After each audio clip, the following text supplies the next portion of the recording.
Welcome to the Our City Church podcast. Whether it's your first time listening or you're a weekly listener, we hope this message impacts your life, your relationship with God, and your relationship with others. Here's Pastor Chris. I want to welcome everyone watching online or listening to this on the podcast. Can y'all say, hey, online? That was weak. That was the sorriest hey online y'all about ever did. So we're going to try this again, and I'm going to help some of y'all out because obviously we've not met, or maybe you're newer here at Our City Church. There's a few rules, and it'll help me today. The way this works is the more like boisterous and buoyant and loud you are, the better I will preach today, okay? And so at any point in time during this sermon today, if you're new and you don't like how good I'm doing, I want you to know it's your fault. If you're quiet, that's on you. Do your job. I promise I'll do mine, but you all got to help me out if that's all right. Say yeah. I love you so much. Special shout out to my mom and to my grandma and to Pop.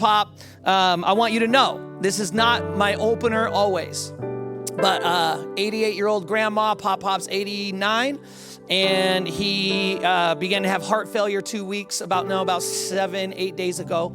And he had to have emergency open heart surgery. And it just so happened that where he was where the heart surgeon was vacationing, who takes care of the last few presidencies, all of the heart issues with all the presidents of the last many years. This heart surgeon is the heart surgeon that does surgeries or any procedures on the president of the United States. He was vacationing, knew my Pop's doctor. He said, hey, you happen to be in town at that little vacation home you come down to every now and then? He said, I actually am. He goes, would you mind coming over and doing this one? It's a little complicated. I think that, you would do well. And so he came in. I guess that's what you do when you're heart surgeons. You call your heart surgeon homies and be like, yo, man, you want to do open heart surgery today? Dude, what you doing? I don't know. I don't really understand that. I guess if I was vacationing and my pastor friend was like, hey, dude, I got laryngitis and I can't preach. Is there any chance you can come preach? I'll probably dust something off and kind of get it done. I guess that's how it is in heart surgery. My point in telling you this wonderful story is God will make sure sometimes to give you a miracle you didn't know you need, and you will get the best of the best at times. It doesn't always happen that way, but I just think it was cool that God supervised my family's need for the best hands to do the thing that we needed, and he is healing today. So we love you, Pop. Glad that you are home and resting and doing well. He's doing amazing. So that's a little update on my little family. If you have a Bible, I want to invite you to open it to Matthew chapter 11. We're going to continue this series on getting your hopes up. And a lot of times if you grew up, maybe you were told to not get your hopes up. And sometimes it almost might feel like life can tell you like, hey, don't get your hopes up, right? Because if you get your hopes up, what happens to your hopes? They can get dashed against the rocks. You could get disappointed. And so, some of us are hesitant to have our hopes up in this day and age. But we believe at Our City Church that we serve a God that can help us with disappointment properly, so we don't have to be afraid of high hopes. We don't have to be afraid of dreaming again. We don't have to be afraid of good things. We don't have to sabotage good things in our lives because we're afraid of living with good things, right? We believe in that. And so we want to talk about that a little bit. This is the last talk in that series of talks we've been doing called Get Your Hopes Up. Next week, we'll start a new series of talks for Mother's Day. Again, if you are a mama, do all you got to do to get people to come to church. Guilt them, make them feel bad, judge them privately, whatever it takes, Mom. Use all of it. Get them in next week. I'm playing around kind of, and we would love to have you. I do want you to hear a little bit about what I grew up with, because this will help us with our talk today about getting your hopes up. I don't know about you, but I was able to, as a child, figure out what type of family's home or what type of family I was around really easy. Like, how did this family function? What kind of values did they have? And some of you might have heard this before if you've known me for a while, but it bears repeating for the new folks here. Just based on a few things you could pay attention to. And one of the things that I paid attention to when I was a kid, and you could tell what type of a family they were, was based on what type of cereal was in the cupboard. See, some of y'all were fortunate. You grew up maybe even privileged. You might have had a really good upbringing. You had luxurious cereal. See, you had cereals growing up that, came in boxes. Your cereal came in boxes, right? Not just that, you had cartoon friends on your boxes to represent your favorite cereal, right? You might have grew up with cereal like, you might have had some Fruit Loops with Toucan Sam, right? But see, not everybody was as fortunate as some of you, okay? Some of us, we didn't have all those nice, wonderful, luxurious things. We didn't get cereal that came in a box, and we certainly didn't get no Fruit Loops. Nope, we got cereal that came in a bag, and we had to deal with some Tutti Fruities. Some of y'all don't hear me. And maybe you didn't like Tutti Fruities in your house, and that's fine. But you knew that some of you loved that cinnamon sugar goodness, right? And you had them 3 little mini bakers, right? And they always would tell you in them commercials. And then when that box was there, you knew it was going to be a good day when you could pull out a box of Cinnamon Toast Crunch. Woo! Don't you remember Cinnamon Toast Crunch and all that sugar, right? But some of y'all didn't have no Cinnamon Toast Crunch. You know what you had? You had cinnamon toasters. Don't even have a cartoon, just a toaster sitting in the bag picture. You know what I'm saying? Some of y'all just, that's what it was. Others of you got to have a little leprechaun, a little Irish leprechaun, and he brought you Lucky Charms. And that was your jam. Any Lucky Charm fans in the house? Where you at? Let me hear you. By the way, we don't raise hands only at our city church. If a hand goes up, then the volume goes up too. It goes like this. Woo! We'll take woo, but we won't take this. We don't understand that language, okay? Lucky Charms, would have been a blessing in some's house, certainly mine and some of my friends' house. We didn't have those. You know what we had? We had Marshmallow Mateys. Nasty old cereal. And last but certainly not least in my heart and my memories, some of y'all you were fortunate. You got to get the Cocoa Puffs. And remember at the end of Cocoa Puffs, what you got to have as the last treat? Chocolate milk. Remember the chocolate milk off the Cocoa Puffs? Yeah, we didn't have no Cocoa Puffs. We had a big old bag of Cocoa Roos. And that kangaroo, he's lying. There was no chocolate milk at the end of that thing, man. It was nasty. And I'll tell you this, that it didn't matter what was really happening, because in the end, it really began my lifelong addiction of loving sugar and zero nutrition. Right? Didn't it start that? We didn't know, right? Our parents didn't know. I didn't know. I just was eating the bag or the box that was in front of me, because that's like what we thought back then. We thought, the FDA said it was healthy. It must be healthy, right? A little political humor. That's okay. You can be quiet. Don't be afraid of my jokes, people. Don't do it. Don't be afraid. You're all right. Right? We didn't know. We were just eating it. No, little did we know that hey, I'm literally a child. You're going to gas me up on all this sugar. And by the time I get to 10:07 a.m. of my ride on the bus, maybe the first recess, maybe the first little thing, that high of sugar, we gonna come crashing down. Do you remember the sugar crash? You were just like, man, I feel like I worked 40 hours a week, and you were 7. We didn't know. We were just eating what was in front of us, or maybe what we were shown, right? We didn't understand, we actually needed nutrients and nutrition and a well-balanced meal, and that we needed stuff to be able to be strong. And we were just doing what was in front of us. And that happens in life, right? It's not just with cereal and nutrition. It happens in life. It wasn't like you were trying to get your heart broke, right? But you got your heart broke, right? It wasn't like you were trying to get into debt, but you got into debt. It wasn't like you were trying to be unwise parents, but you look back and you're like, oh man, but it wasn't. You were doing what was in front of you. You were doing what was best in your heart. You're doing what came natural, maybe. It wasn't like you were trying to hurt your spouse, but you did, right? It wasn't like you were trying to hold a grudge, but you ended up holding a grudge. Right? It wasn't like you were trying to get jaded. It wasn't like you were trying to do any of this. It was just what you might have been taught or shown, or just what was right in front of you. And it wasn't intentional. For some of us, we were actually doing what we thought was right. What was right in front of us, right in the cupboard. What dad, grandma, grandpa, what everybody always did, you just did it. And you look back and you go, man, I was actually trying to do good. And somehow I ended up disappointed, disillusioned, hurt, saddened, brokenhearted, full of grief. And it wasn't because we didn't do our best. We got the good grades. right? We thought, I'll get the good grades, I'll get into a good school, and I'll get a good degree, and I'll get the right job. And when I get the good job, then I'll be happy, I'll be fulfilled, I'll have meaning, I'll have purpose, I'll have success, right? I'll get the girl, I'll get the guy, I'll have the things that I believe this culture, society has told me is what I need to give my soul and heart nourishment. And then after you got some of those things, you ended up with like a boss that didn't like treat you good, or you ended up with not the right kind of job, or not enough money, or not enough fulfillment, or you got your heart broke, or you got disillusioned, or whatever took place. In the end, you spiked your life on a bunch of things for the sugar for the soul, and then it came crashing down. Because what you needed in your soul was actual nourishment, things that will actually give you true strength, true energy, true fulfillment, true meaning. And we've been following the rules of our culture to try to do that. But in the end, and I'm not telling you something you don't know, in the end, you could go get all those things and chase all those things. But what they end up being is really a sugar diet for your soul.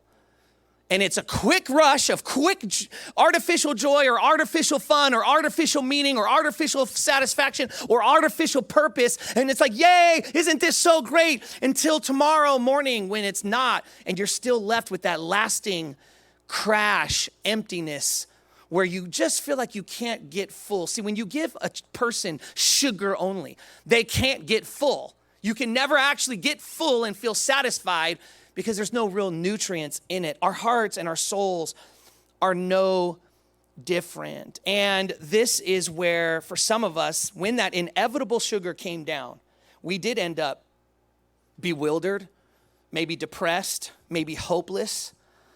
And when we got that place, we had this even louder longing. And again, it wasn't because you were doing bad on purpose. You might have been doing the good you knew to do.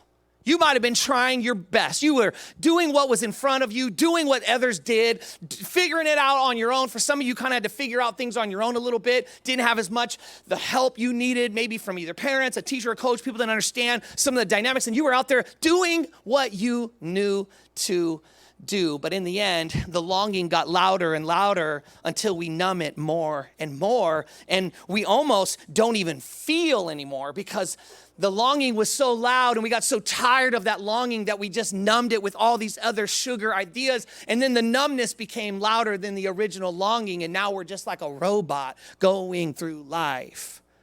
And see, the thing about that and all of these things is God did not intend that. That was not the design of God. And more importantly, for our purposes today, we're not the first group of people to need or to have this challenge or to have this issue. We're not the first group of people to deal with this. In fact, there was a group of people in the day of Jesus that they were told the same type of thing some of us were told. And they were told, here's how you could get meaning. Here's how you get loved. Here's how you interact with God. Here's how you get forgiven. Here's how you can have acceptance by God. Here's how you can get God to approve of you. Or here's how you can find the true value and meaning of life. And they were given these different things.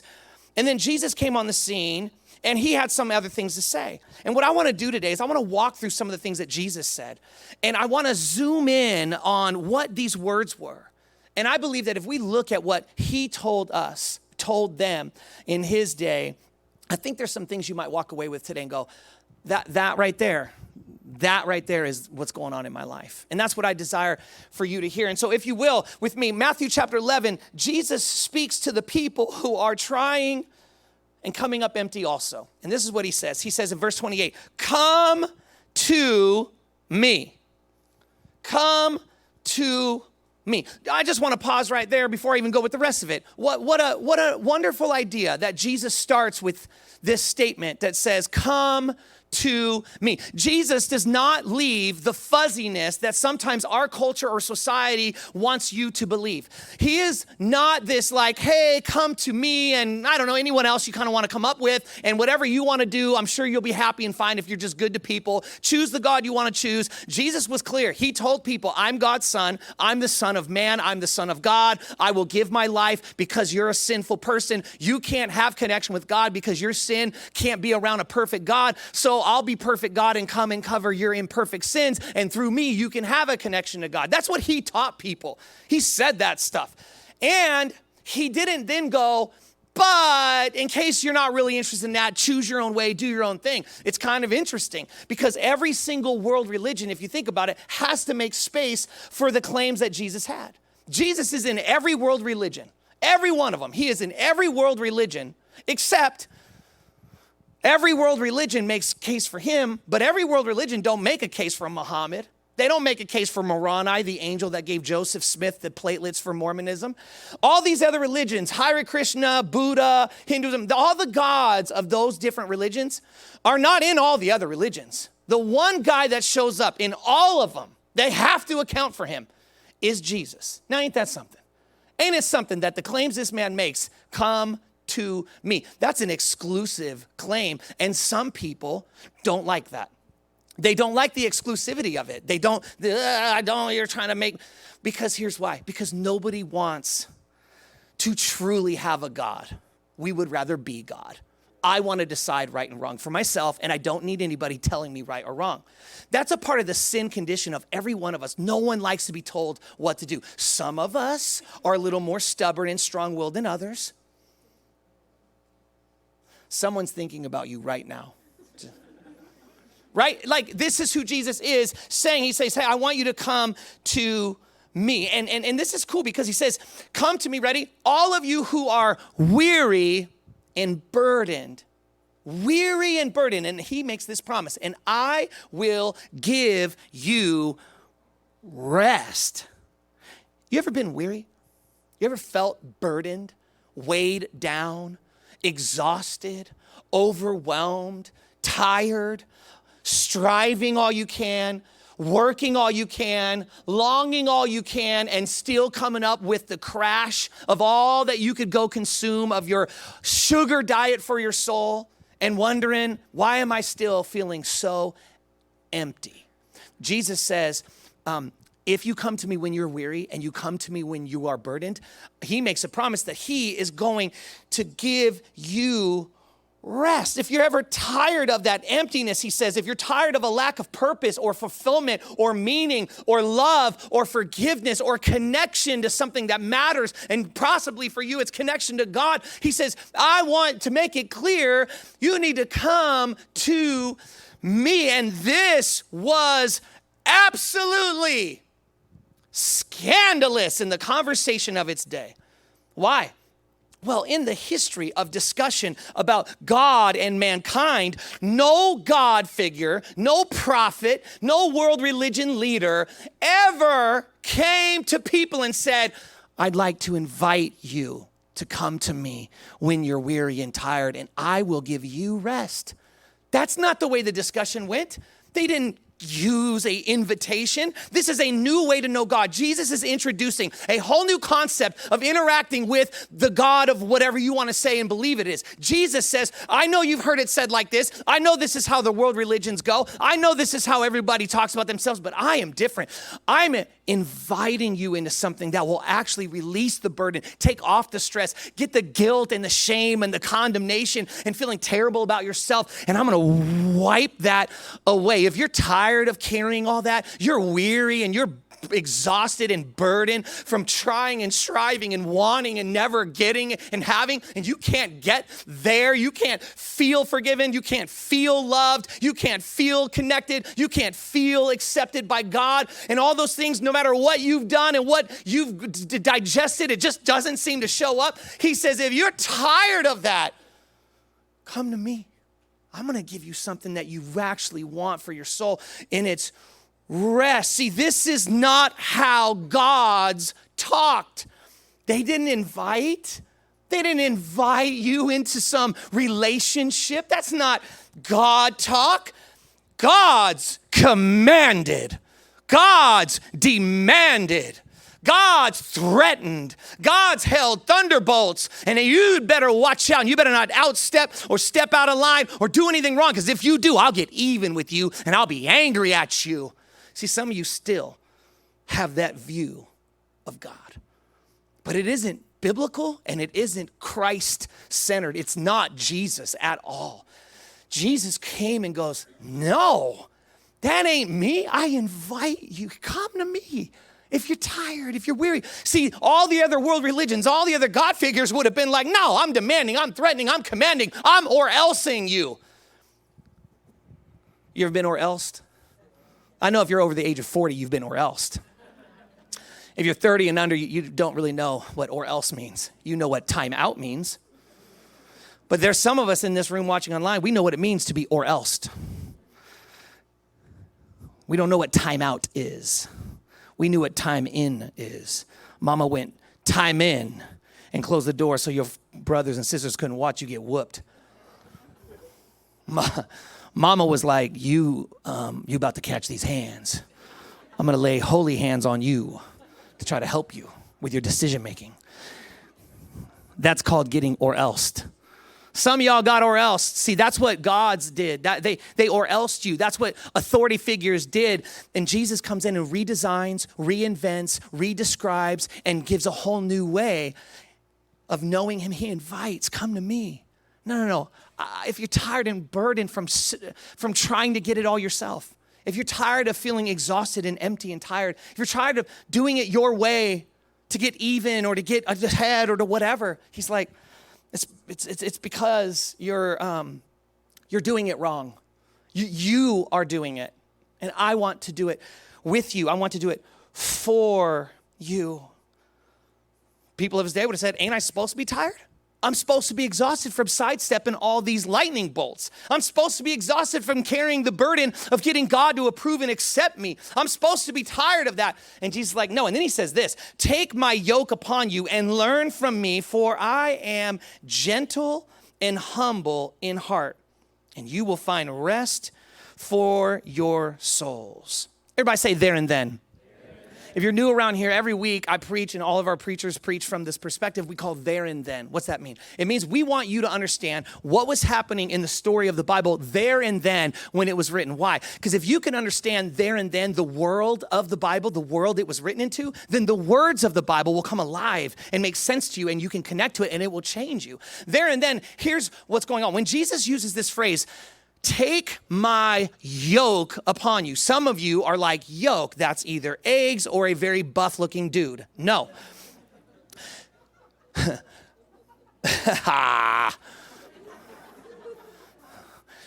Take my yoke upon you. This is actually what it meant. There was two different definitions of it, Aramaic and Greek. And one meant the yoke was something you would put on two oxen. Lots of these people were farmers back then, huge lands, crops. That's kind of how it was back then. And the oxen would get in one head and then next to it, the other one, right? And so people began to look at that, and they would have understood a part of that definition for it is take my yoke. Why? Well, because if you've got another oxen in the yoke next to you and it ain't me and my way, it's going to grind you out. It's going to press you into the dirt. It's going to wear you out, and it's not going to work for you. Not only that, if you have that yoke, it might be so tiresome and you might have to do all the lifting yourself. He's like, no, but not just that. The other thing that the yoke meant was that each rabbi, Jesus was a rabbi. The rabbis were the most trusted and the most, what's that word I'm looking for? Help me. The most respected members of their community. Everybody respected, loved, valued the rabbi. And the rabbis would come away with their own yoke. What does that mean? A yoke in that regard was that it was called the mitzvot, a yoke of mitzvot. And what mitzvot meant is that it was not to be burdensome. It was actually a structure and a list of the things that you needed to do. It was guidance so you can live and have a meaningful and purpose-filled life. But it was based out of the Mosaic law that we get in the Torah, which is the first 5 books of the Old Testament: Genesis, Exodus, Leviticus, Numbers, Deuteronomy. In that is the Torah, and in the Torah there were 613 laws that God gave Moses to give to the people of Israel when they came out of Egypt. He said, y'all don't know how to be my people. Here's how to be my people. You've been in Egypt so long, you're going to act like Egyptians, but I want you to act like my people, be like me, and do the things I want you to do. So 613. Well, over the thousands of years before Jesus, different rabbis came and went, and different teachers came and went, and they developed their own mitzvot, or their own yoke, which was the structure, the list, the rules kind of how to interact with God and how to have meaning and purpose in your life. Well, here's what got done. Eventually, the spirit of religion and earning it yourself got in, and the spirit of comparison and the spirit of judgment and the condescending nature of I'm in, you're out. You do those sins, you're worse than me, even though I do these sins. And we got invisible sin lists, and my list wasn't so bad because after all, it was mine, but your list, oh God, I can't believe you could be like that. And we began to be religious. We began to look down upon people's mistakes, and we began to see them, and we had our own list, our own yoke. And if you didn't line up with our yoke, we had permission to judge you. Rabbis came along. And then after a while, people began to pursue the yoke of different teachers. And they would go, oh, I subscribe to the yoke of this teacher and that teacher, right? People will do this today. In churches, they're like, well, a preacher will say some stuff you don't like. You're like, I'm out. We'll leave and bounce and whatever. And that happens. And Jesus is saying, hey, I want you to take my yoke upon you, okay? I want you to get my list, my structure, the definition I want to give you for meaning and purpose. Come here. I want you to have it. Take my yoke upon you and learn my list, my structure, what you will get by coming to me and taking on my yoke, putting your head in like me and you are going to go live our life. We're going to go do our thing. Listen, just because you are yoked with Jesus doesn't mean he's going to do all the work. No, he wants you to work with him. And it doesn't mean it's bad to be ambitious. It's not bad to be ambitious. It's not bad to be oxen that till the ground and create seed that creates fruit or plants that you could sell in the marketplace for a good market price and be able to provide for your family and create jobs for other people. That kind of ambition is healthy. If the reason for why you're doing that is linked up and yoked with Jesus, which is to showcase the talent, the gifts, the callings he gifted you with, which is why you see things that others don't see, why you solve problems other people can't solve, why you create things nobody else has created, why you know how to be, do, act, live. It's not because you did it all on your own. It's because God himself created you in his image and made you gifted, called, special, unique, every one of you individually. And then he said, come learn from me, get yoked with me, and we'll walk together. And if you get yoked with somebody who's going to trash you down, be a friend that always wants to gossip or lie, or is full of greed and just thinks if I just have more, then I'll be happy, then you'll be on the same grinded out yoke into the dirt, and you'll never have meaning, purpose. You will continually feed yourself the sugar of this life that will give you instant satisfaction for the moment and a crash and a bad soul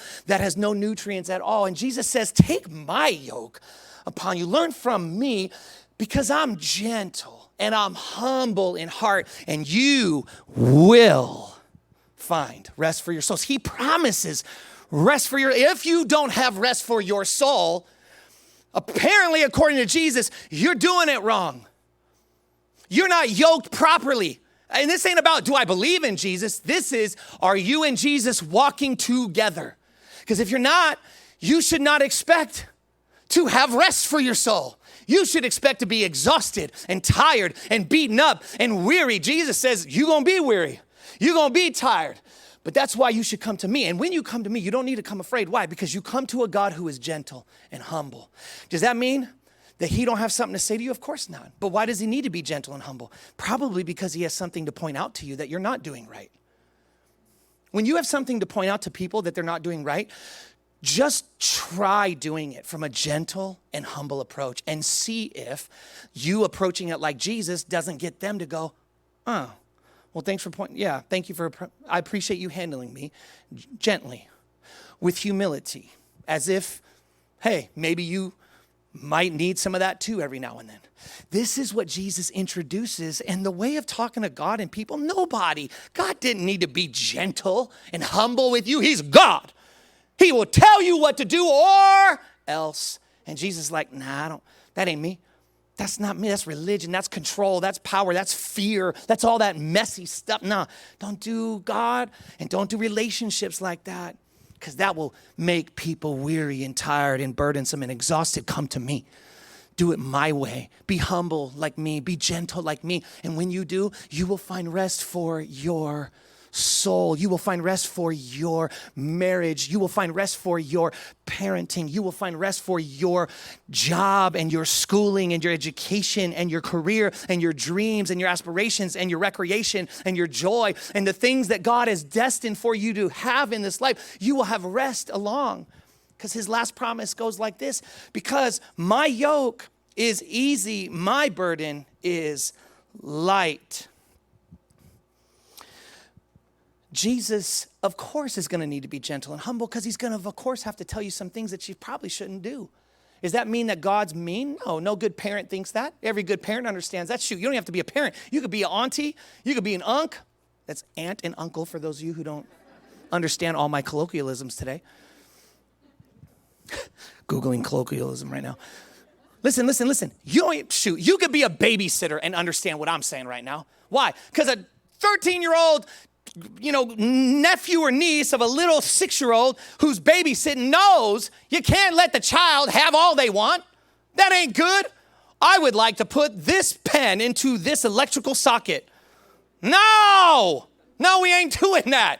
Now, of course, you need to scream no if they're going for it, and if they're talking about it, that's time to be gentle and humble. Hey, this is why we don't do that. You don't have to be a parent to understand why God tells us no. You could just be a babysitter.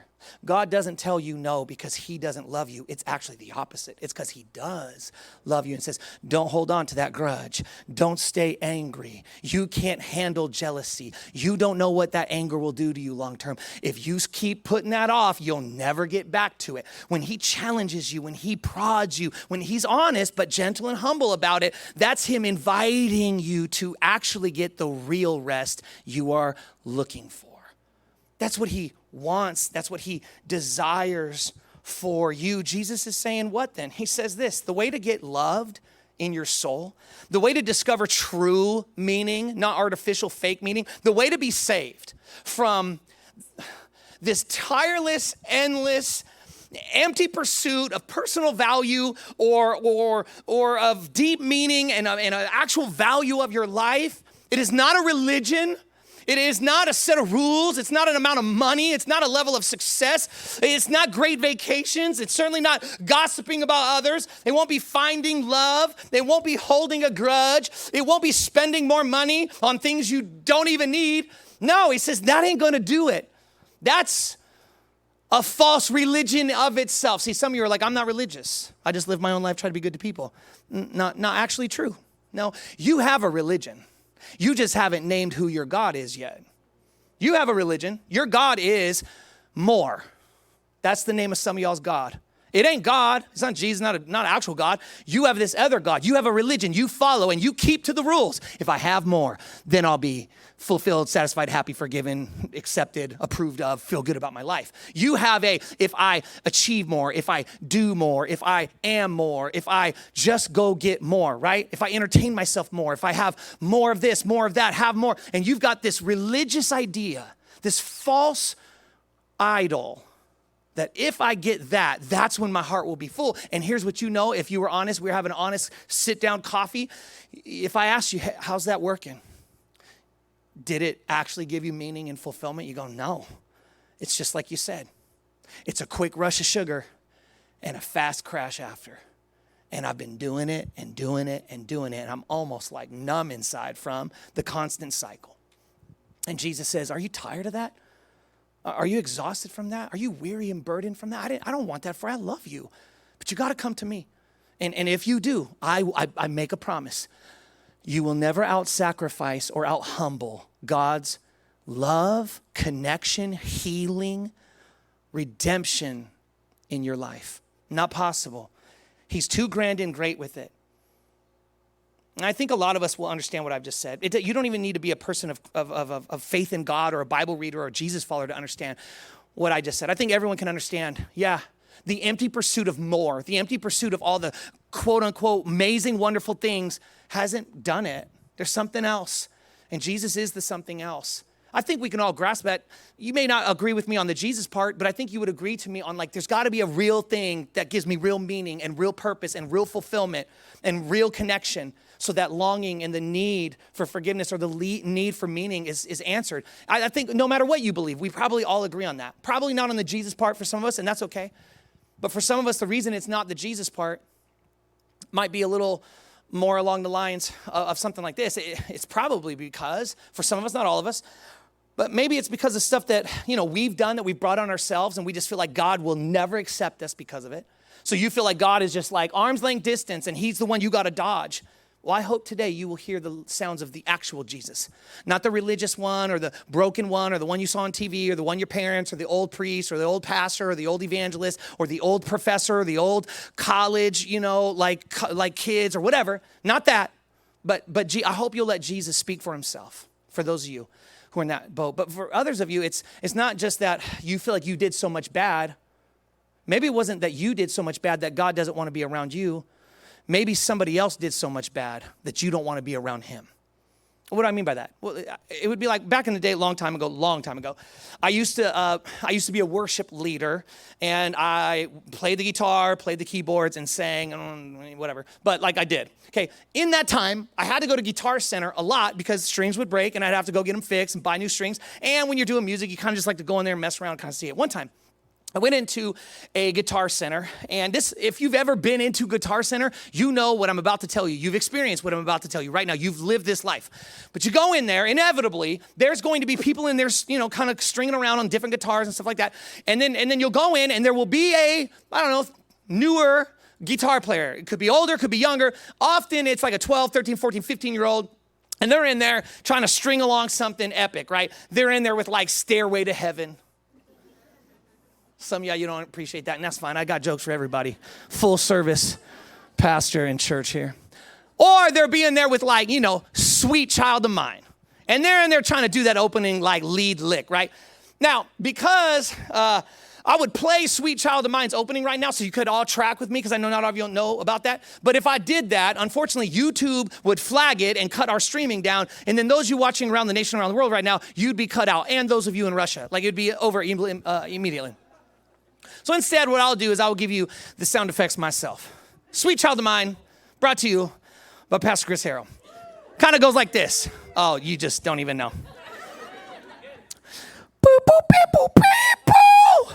It might have shut down because that was so close. You online might be gone right now with bars that say our city church will be with you next week. That could have happened. That was so close, right? But the teenager won't even get that done. You know what the sound they'll make? They can't get their fingers stretched far enough. They got small hands. And then so they're like,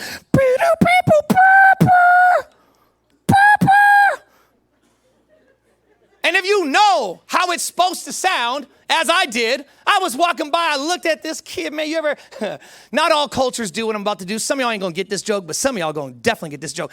People in certain cultures that I was around growing up, when something is just foul or off or ain't right, it's not like you look and find out what it is with eyebrows up. Some of you grew up in eyebrows up families. But some of you grew up in cultures that we don't do it like that. We walk in like that. You hear some of you going,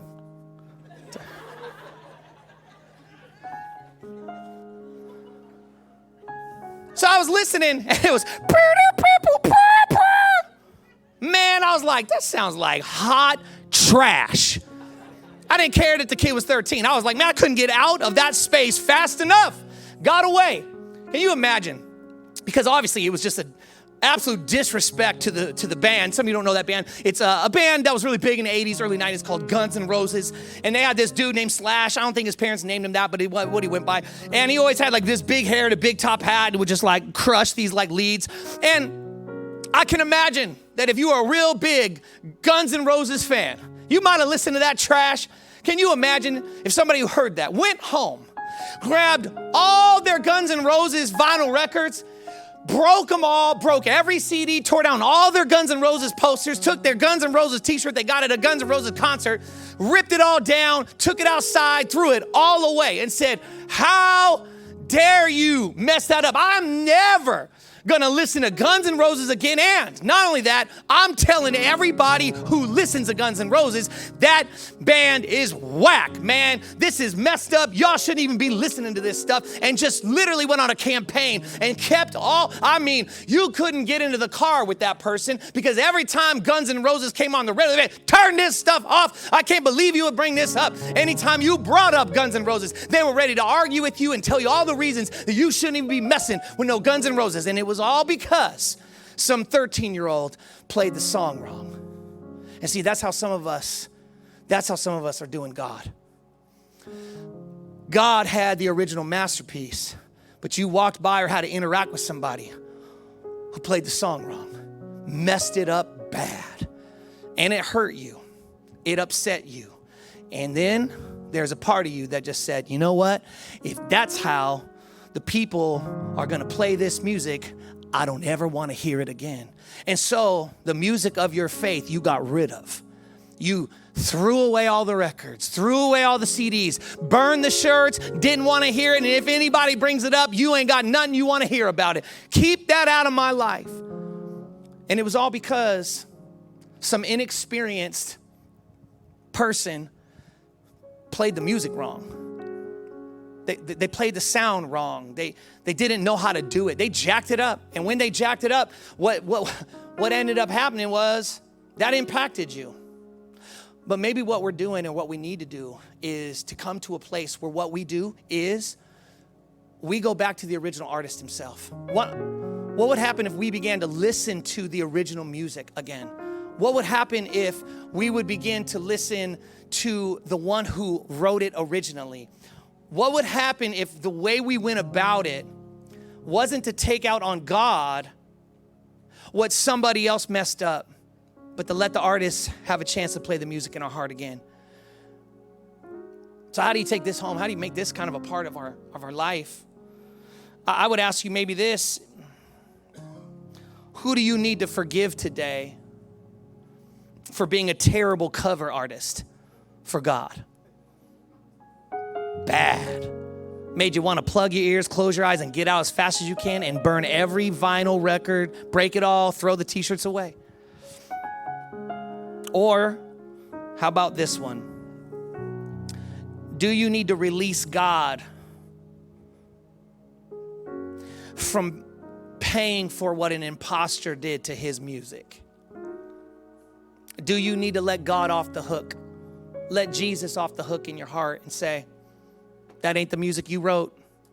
And they played it wrong. They played it hurtfully. They wrote lyrics that didn't belong. They wrote in their own hurtful, jacked up lyrics that were about me and hurt me. And that was hurtful. But that wasn't Jesus. That wasn't God. That's not the intention. Because I believe that where we might need to start is by forgiving them, maybe even forgiving God, as crazy as that sounds. And by coming back to Jesus himself, the original artist, with his real music and his real desire to touch your heart and your life. Because as you have figured out by now, if you keep trying to get fulfillment and meaning and satisfaction and forgiveness and love and the longing you have with the stuff that this sugar diet world is going to offer you, there is no amount of salary, there is no amount of love, there is no amount of joy or entertainment, there's no amount of desire, there's no amount of any of it that's going to do it. You will still have the sugar crash for your soul. And Jesus says, come.